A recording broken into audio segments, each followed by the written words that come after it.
Howdy, Dennis Bradford here. Let's think some about being, feeling, and doing better. How should we understand causation? I don't know. It's an important, fascinating intellectual puzzle. Let's assume our ordinary positionality that time is real. In other words, let's postulate, as we ordinarily do, that the world is temporal. Let's also use the ordinary concept of causality, namely that a cause is something that produces an effect, result, consequence.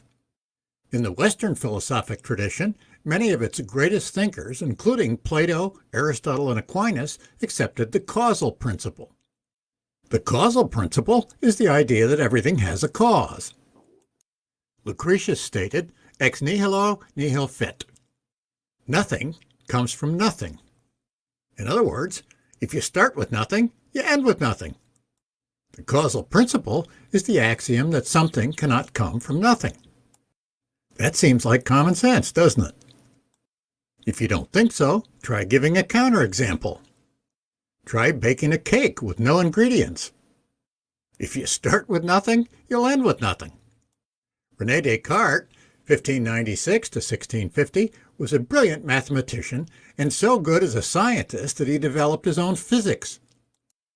Although he still had one foot in what we now think of as the philosophy of the Middle Ages, he is widely and correctly thought of as the father of modern Western philosophy.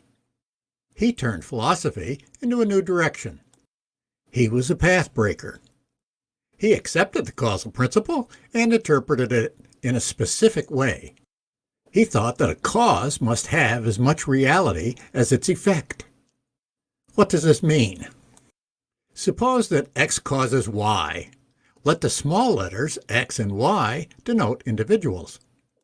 Let large letters denote properties, qualities, characteristics, commonalities. X has properties F, G, H, and I. Then from a logical point of view, it may cause Y, which has, for example, properties F, G, and H. However, if X has properties F, G, H, and I, and Y has properties F, G, and J, it's impossible for X to cause Y.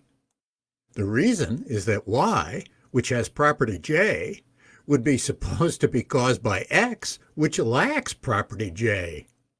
That explanation would be absurd, because it would leave Y's having J unexplained. J would be an emergent property, in other words, one that emerged from nothing. In other words, Descartes thought that there cannot be emergent qualities. Do you think there can be emergent properties? I encourage you to wonder about that for a while. We can pick up the discussion in the next video and begin to expand it to include related ideas such as God and the world.